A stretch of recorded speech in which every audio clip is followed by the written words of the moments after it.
남은공동체 소그룹 모임을 위해서 제공하는 가이드 영상 복음과 삶, 오늘은 네 번째 시간입니다. 팀 켈러 목사님의 복음과 삶을 매달 한 챕터씩 우리가 공부하고 있는데요. 오늘은 공동체에 관한 내용을 함께 다뤄보려고 합니다.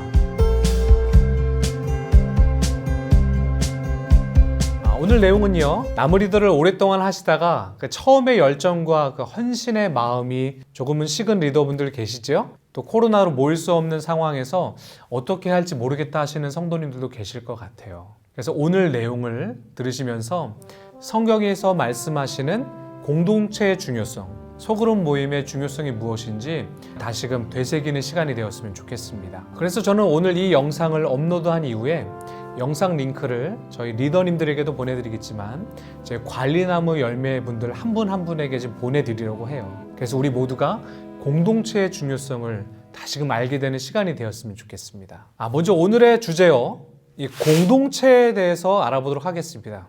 여러분, 기독교 공동체가 무엇일까요? 헬라어로는요, 에클레시아라고 합니다. 문자 그대로 해석하자면 밖으로부터 불러 모으다라는 뜻입니다. 그럼 어디에서부터 불러 모았는가? 죄악의 세상에서 불러 모아진 구별된 자들의 모임이란 뜻입니다. 예수 그리스도를 구주로 고백하는 성도들의 모임을 가리키는 것이 바로 에클레시아입니다. 이 책에서 팀 켈러 목사님은요, 기독교 공동체를 세 가지로 정의하고 있는데요.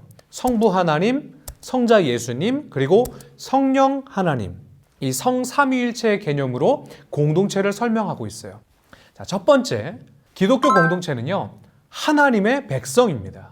죄를 고백하고 예수 그리스도를 통해서 죄 사함을 받으며 이제 거룩한 하나님의 자녀된 사람들의 모임입니다. 중요한 것이 있죠. 우리 모두가 다 예수 그리스도로 인해서 하나님의 자녀, 예수 그리스도로 말미암아서 하나님의 자녀가 되었다라는 것입니다. 베드로전서 2장 9절에서는요, 우리가 그의 소유된 백성이다 라고 말씀합니다. 우리는 이제 형제다 라고 베드로전서는 우리들에게 말씀하고 있습니다. 그렇다면 지금 여러분이 함께 신앙생활하고 있는 장로님, 또 권사님, 또 집사님, 또 성도님 모두가 다 형제요, 자매, 그러니까 가족이라는 거예요. 자, 이제 두 번째, 기독교 공동체는요, 예수 그리스도의 몸입니다. 우리들 한 사람 한 사람은 개별적으로 존재하는 것이 아니라 하나의 유기체라고 하는 거예요. 몸과 머리와 또 팔과 다리, 이 모든 것들이 다 연결되어 있듯이 우리는 모두가 다 예수 그리스도를 중심으로 이어진 하나의 존재라는 것입니다. 한번 생각해 보세요. 몸통, 또 팔, 머리, 다리, 이런 것들이 다 분리되어서 혼자 각각 돌아다닌다고 생각해 보세요. 사람의 몸이 하나인 것처럼 기독교 공동체의 각 부분은요, 분리되어 있는 것이 아니라 다 하나로 연결되어 있다는 것입니다. 그 연결의 매개체가 누구이겠습니까? 바로 예수 그리스도. 예수 그리스도를 중심으로 모든 각 부분들이 연결되어 있다는 것입니다. 또 이번에 세 번째, 기독교 공동체는요, 성령의 교제가 있는 곳입니다. 세상의 일반적인 모임과 기독교 공동체의 모임이 본질적인 차이가 있어요. 바로 성령입니다.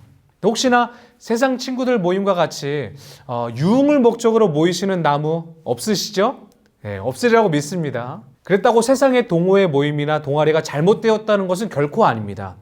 다만 우리가 기독교 공동체, 이 모임은요, 성령 안에서 함께 교제해야 하는데 그 본질이 흐트러져서는 안 된다라는 것입니다. 자, 그렇다면 이제 어떻게 해야 건강한 공동체를 세울 수 있을 것인가에 대해서 한번 다뤄보도록 하겠습니다. 책에서는요, 공동체를 세우는 습관에 대한 성경적 고찰이라고 챕터의 주제를 적어놨어요. 성경에서 말씀하는 건강한 공동체를 세우기 위한 방법은 무엇인가 라고 여러분들이 이해하시면 될 것 같아요. 먼저 바울은요, 기독교 공동체는 한 몸이 되어 서로 지체가 되어야 한다라고 말씀합니다. 여기서 사용하고 있는 헬라어 단어가 멜로스라고 하는 단어예요. 몸을 설명할 때 이 단어를 사용합니다. 그러니까 여러분은 서로 팔, 다리와 기관들이라는 거예요. 근데 이런 몸의 각 부분들과 기관들이 서로 떨어져 있습니까? 아니죠. 모두는요, 서로 연결되어 있습니다. 하나의 유기체를 이루는 거예요. 예를 들어 봅시다. 여러분 손끝에 작은 상처 나본 적 있으시죠? 날카로운 것에 베었거나 아니면 가시에 찔렸던 경험 있으실 거예요. 그 손끝에 난 작은 상처인데 어떤가요? 내 손끝이 다친 건데 그걸 온몸이 느끼는 거예요. 하나님 참 우리 몸을 신기하게 만드셨어요. 그리고 바울은요, 이 공동체를 우리 몸에 비유하면서 설명한다는 것이 저는 굉장히 놀랍고 신비로운 것 같아요. 공동체에 관한 그 성경적 정의를 그대로 적용하자면 다른 지체가 어떤 어려움을 당하고 있어요. 고통의 시간을 지나고 있습니다.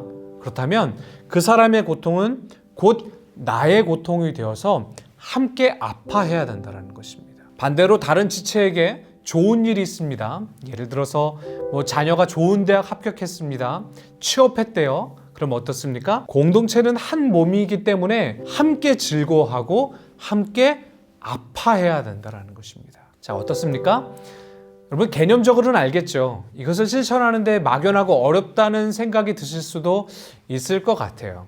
그래서 팀 켈러 목사님은요, 건강한 공동체로 세워나가야 되기 위한 우리 가운데 습관을 길러야 된다라고 제안을 하고 있습니다. 가령 건강하고 아름다운 몸매를 만들기 위해서 운동을 하겠다라고 결심했다고 합시다. 근데 무작정 헬스장 가갖고 운동한다라고 해서 좋은 몸이 완성되지는 않죠. 우리의 습관을 바꿔야 됩니다. 식단을 바꿔야 되고요. 또 규칙적으로 매뉴얼에 맞춰서 운동을 해야 좋은 몸을 만들 수가 있어요. 그리고 오랜 기간을 이 습관을 이어가야 합니다. 이처럼 팀 켈러 목사님은요, 건강한 공동체, 건강한 몸을 만들기 위해서 10가지 습관을 가져야 한다라고 말씀합니다. 저는 이것줄을 쭉 읽어보는데 4가지 카테고리로 나눌 수 있겠더라고요. 그래서 우리 이런 4가지 카테고리, 이런 습관을 가지면서 건강한 공동체를 만들었으면 좋겠습니다.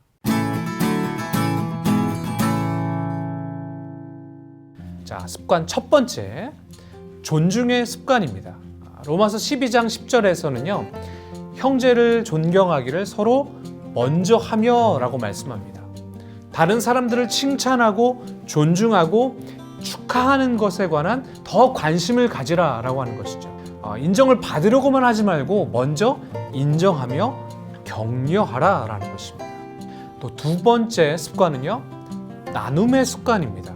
성경에서는요, 우리들에게 서로 헌신하라 라고 하고 있고요, 대접하라 라고 말씀합니다. 또 기회가 되는 대로 착한 일을 하라 라고 말씀합니다. 또 갈라디아서 6장에서 보면 바울은 서로의 짐을 서로 지라 라고 말씀합니다. 이것의 의미는요, 공동체 안에서 함께 살아라 라는 말씀입니다. 그 공동체는 다른 사람들의 짐을 혼자 져주는 것이 아니라, 또 당신의 짐을 혼자만 지고 가는 것이 아니라 서로 함께 나누며 그 짐을 서로 덜어주라 라는 말씀입니다. 또 이어서 3번째, 섬김의 습관입니다. 이것은요, 단순하게 봉사의 차원을 넘어서 외적인 행위뿐만 아니라 공동체의 영적인 상태를 점검하는 섬김으로까지 나가야 된다라는 것입니다. 여러분 야고보서 5장 16절에 보면요, 너희 죄를 서로 고백하며 서로를 위해 기도하라 라고 말씀합니다. 우리가 어디에서 죄를 직면하고 있는지를 서로 나누고요, 또 공동체의 죄를 이기도록, 우리가 함께 이길 수 있도록 도움을 요청해라 라는 것입니다. 또 죄의 유혹에 넘어져 있는 지체가 있다면 그리스도에게 다시 또 나올 수 있도록, 또 다시 죄 앞에 서지 않도록 영적인 섬김, 서로가 서로를 점검해야 된다라는 말씀입니다. 또 마지막 습관 4번째입니다. 사랑의 습관이에요. 너무나 당연한 것이겠죠. 성경이 우리들에게 전하는 그 사랑에 관한 메시지 정말 많거든요. 성경은요, 우리가 왜 사랑해야 되는지에 대해서 정말 많이 말씀하고 있어요. 저는 이 책에 대한 내용들, 이런 습관들을 쭉 읽어 내려가면서 그런 생각이 좀 문득 들더라고요. 아무리 우리가 존중하고 나눔하고 또 섬김한다 하더라도 그 가운데 사랑이 없으면 그것은 아무 의미가 없다. 여러분, 기독교 공동체는요, 사랑의 공동체가 되어야 됩니다. 서로 사랑해야 돼요. 사랑으로 섬겨야 됩니다. 사랑으로 하나가 되어야 돼요. 정말 마음으로 깊이 서로 사랑하면 건강한 공동체를 세울 수 있게 될 줄 믿습니다.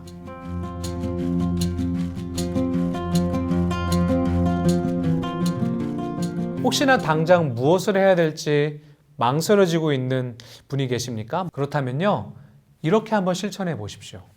제가 담당하고 있는 동산 부부나무 리더님의 이야기입니다. 코로나19로 우리가 모일 수 없는 시간들이 계속 길어지다 보니까 열매들을 너무 만나보고 싶었답니다.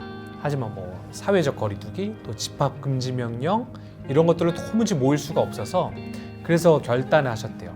매주 한 가정 한 가정씩 방문하기로 했답니다. 이번 주에는 이 열매의 가정, 이번 주에는 또 이 열매의 가정, 그 가정을 찾아가서 작은 선물을 전달하고 또 가까운 식당에서 식사를 대접하면서 교제하기 시작했대요. 그래서 식사하면서 코로나로 어려웠던 경제적인 문제들, 또 신앙적인 문제들을 나누며 우리 리더님이 열매를 위해서 기도해 주셨다고 해요. 한 10분께서 너무나 감동을 받고 은혜가 되셔서 제게 연락을 주셨어요. 성도님도 리더님처럼 함께하는 그 봉사하고 있는 성도님의 가정을 찾아가서 나도 교제하고 싶다라고 말씀을 해주셨습니다. 우리가 건강한 공동체를 이루기 위한 방법은요, 이것 말고도 너무나도 많습니다. 예수님의 은혜를 경험한 사람들이 모이면 영적인 깊은 공동체를 이룰 수 있습니다. 또 영적으로 깊은 공동체 안에 있으면요, 예수님의 은혜를 경험할 수 있어요.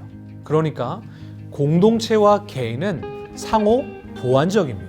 예수님의 은혜를 경험했다면 성령의 인도에 따라서 그와 동일한 경험을 한 사람들과 함께 모여야 되고요. 또 함께 모여서 나눈 것을 가지고 삶의 자리에서 내 삶에 새로운 열매를 맺을 수 있도록 우리가 함께 도모해야 합니다. 그러니까 사랑하는 성도 여러분, 공동체 안에서 서로 우애하고 존경하십시오. 또 서로 섬기십시오. 또 서로 대접하십시오. 그리고 서로 사랑하십시오. 이것이 하나님께서 우리 만나교회 나무 공동체를 향한 가르침이자 명령입니다. 오늘 우리가 공동체에 관한 말씀을 함께 나눴습니다. 우리가 서로 사랑하며 우리가 함께 배운 내용들을 실천할 때에 여러분들의 나무 그리고 여러분들의 공동체, 우리 만나교회 공동체가 더욱더 성령 안에서 건강한 공동체가 될 줄 믿습니다.